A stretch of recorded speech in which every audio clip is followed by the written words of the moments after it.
हमारे कर्म ही स्वर्ग और नर्क का रास्ता तय करती है।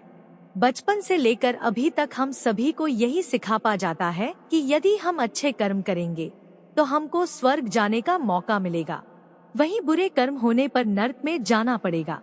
यह साधारण सी बात हम सभी अच्छे और बुरे कर्म करने के लिए प्रेरित करता है। वहीं महाभारत इसका सबसे बड़ा उदाहरण है। महाभारत के युद्ध में पांडव धर्म के साथ थे और कौरव अधर्म के साथ थे।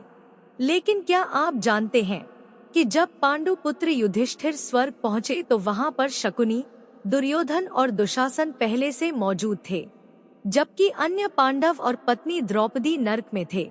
कथा के मुताबिक शकुनी ने कभी अपने स्वार्थ के लिए किसी तरह का कोई पाप नहीं किया था। वह सिर्फ अपने और अपने परिवार के खिलाफ हुए अपराधों का बदला लेने का प्रयास किया था।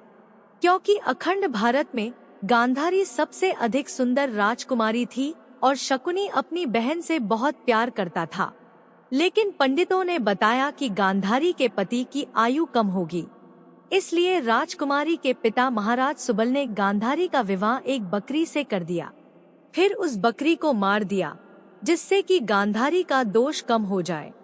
वहीं जब शकुनी को पता चला कि उनकी प्यारी बहन का विवाह राज्य की रक्षा के लिए जन्मांध धृतराष्ट्र से हो रहा है, तो उन्होंने इस विवाह को रोकने का प्रयास किया, लेकिन असफल रहे, जिस कारण वह क्रोधित हुए और बाद में धृतराष्ट्र को गद्दी भी नहीं मिली। वहीं जब भीष्म पितामह को गांधारी का बकरी से विवाह होना पता चला तो उनको बहुत क्रोध आया कि उन्होंने एक विधवा को अपने राज परिवार की बहू बनाया। इस बात को छिपाने के लिए भीष्म पितामह ने महाराज सुबल और उनके पूरे परिवार को जेल में डाल दिया।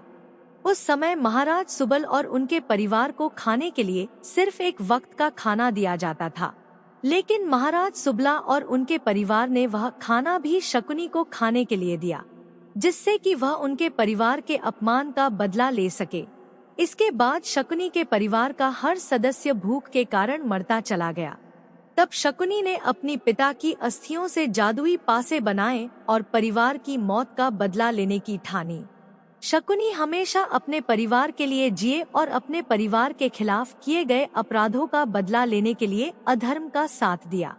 इसलिए शकुनी को कुछ समय के लिए स्वर्ग मिला था। वहीं पांडवों ने धर्म का रास्ता चुना था, लेकिन हर पांडव ने कुछ न कुछ गलत किया था, जिसके कारण उनको कुछ समय के लिए नरक में वास करना पड़ा था।